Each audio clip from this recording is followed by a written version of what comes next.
Sa ngayon po ay patuloy pa rin na lumalakas ang hanging habagat na patuloy po na nakakaapekto sa malaking bahagi ng Luzon, lalo na po sa may western section, habang meron pong intertropical convergence zone na nag-i-extend po ngayon dyan sa may Mindanao. Sa susunod po ng mga oras ay posibleng lalo pa na lalakas ang hanging habagat na siya pong magdudulot ng mas maulan na panahon sa malaking bahagi ng ating bansa, lalo na dito sa Luzon, dahil po posibleng may mabuong sama ng panahon na siya pong maghahatak dito, kaya ang development ng mga namamataan dito ang ating babantayan kung matutuloy po o hindi, at ito ang pinapakita ng forecast model natin pong ginagamit hanggang po sa susunod na 2 linggo. At sa lagay po ng ating panahon, ngayong madaling araw ay may mga isolated rain sa may Zambales, Bataan, northern part ng Leyte, southern Samar, Tawi-Tawi, Zamboanga, Cagayan de Oro, Soc-Sargen at Davao. At mamaya po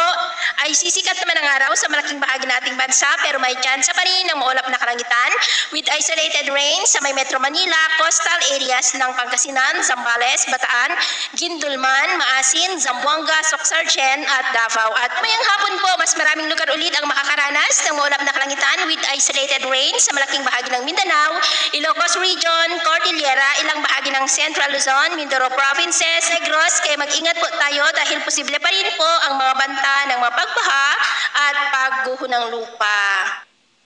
At sa atin naman pong mga baybayin, dahil po sa pag-iral ng hanging habagat ay tumataas na po ang mga alon sa mga baybayin ng Batanes, Calayan Islands, Dalupiri Island, Ilocos Norte Seaboard, Ilocos Sur, Bacnotan, La Union, Bolinao, Dasol sa may Pangasinan at seaboard ng Zambales. Na ang mga alon dyan ay posible po na aabot hanggang sa 1.8 to 2.9 meters height. Kaya hanggat maaari po, iwasan na muna natin ang papalaot dyan sa mga may kulay pula para po mas makaiwas sa mga